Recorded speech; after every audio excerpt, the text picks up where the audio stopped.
बोलिए सत्य पुरुष सतगुरु कबीर साहेब की जय। बंदी छोड़ गरीबदास जी महाराज की जय। सर्व संतों की जय। स्वामी जयतराम जी महाराज की जय। स्वामी दयालु दास जी महाराज की जय। स्वामी ब्रह्म सागर भूरी वाले महाराज की जय। परम धाम छुड़ानी धाम की जय। अपने अपने गुरुदेव महाराज की जय। गौ माता की जय। गंगे माता की जय। भारत माता की जय। प्रेमी जनों, गरीबदास साहिब की वाणी में राग भी हैं, साखी भी हैं, दोहे भी हैं, आरती भी हैं, रमैनी भी हैं, छंद भी हैं, सवैये भी हैं, पद भी हैं। एक पद में सदगुरु जी ने बड़ा सुंदर विवरण दिया है।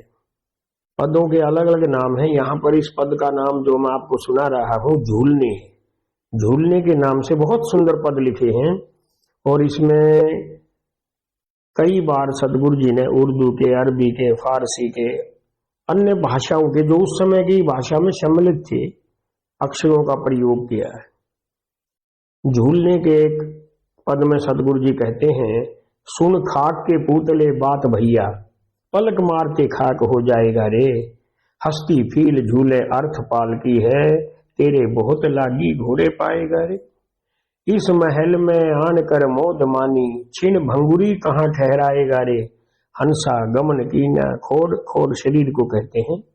हंसा गमन कीना खोड फूक दीनी, कुल कर्म के लोक देह धाई है रे। आगे धर्मराय लेखा लीजिएगा, कुंभी नरक की राह तू जाएगा रे। पड़े गैब की मार बाजार माही, तेरा हंस गोते जहां खाएगा रे। नहीं नाम नेहा मनी मैल काटी, शीस पीट रोया दई दे हारे। कहें दास गरीब दलाल सोई, नाम सुने से दुनी रिसाए है।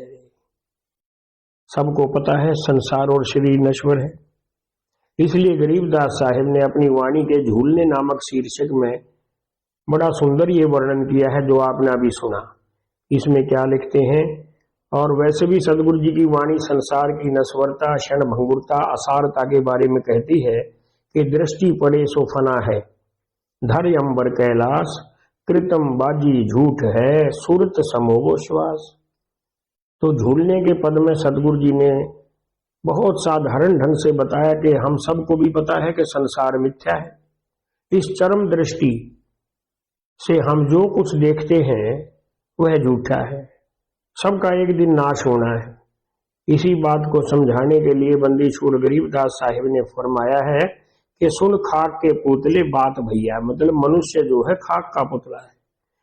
जैसे राख का पुतला होता है, हवा का मामूली सा झोंका भी ढेरी में बदल देता है, इसी प्रकार से हमारा मनुष्य जन्म और मनुष्य शरीर भी क्षण भंगुर है। काल रूपी आंधी का मामूली झोंका इसे मिट्टी में मिला देगा। आज जिस धन संपत्ति, हाथी, घोड़े, रथ, पालकी के अहंकार में चूर हम मस्त हो रहे, आजकल तो कारें आ गई, जीप आ गई। ये उस समय की बात सदगुरु जी बता रहे हैं जिस समय परिवहन के यही साधन होते थे, सुख ऐश्वर्य के यही साधन होते थे। तो सदगुरु जी कहते हैं इन साधनों में जो तू चूर है, मस्त हो रहा है, वो सब भी यहीं रह जाएगा, हमारे साथ कुछ नहीं चलेगा। सत्कर्मों के द्वारा हमें ये मनुष्य शरीर मिला है, परंतु इस शरीर को पाकर हम अपने लक्ष्य को भूलकर झूठ मूठ अपने को सिद्ध करते हैं कि हम ये हैं। जब हम शरीर से आत्मा निकल जाएगी या अंश निकल जाएगा, इस शरीर को, खोद को फूंक दिया जाएगा। हमारे कुटुंब के लोग हमें फूंक कर एक तरफ रख देंगे, कर देंगे, भूल जाएंगे, तब हमें बुद्धि आएगी, लेकिन तब हम शरीर करके रहेंगे नहीं। जब धर्मराज हमारे पाप पुण्यों का हिसाब किताब मांगेगा, करेगा, तो बुरे कर्म करने के कारण हमें नरक में भेजा जाएगा।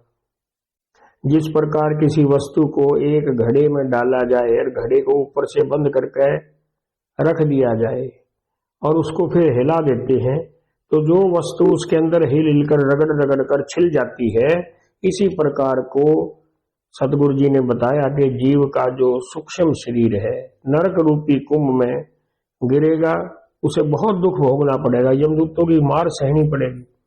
बंदी छोड़ गरीबदास साहेब हमारे सत्य पुरुष हैं, कहते हैं कि हे प्रभु जीव के ऊपर दया करो, क्योंकि जीव जब नाम से नेह लगाव नहीं रखता, मन के ऊपर मैल की परत आ जाती है, आत्मा के ऊपर बुरे कर्म रूपी आवरण आने का प्रयास करता है, तो उस हालत में जीव आत्मा का उद्धार हो ही नहीं सकता।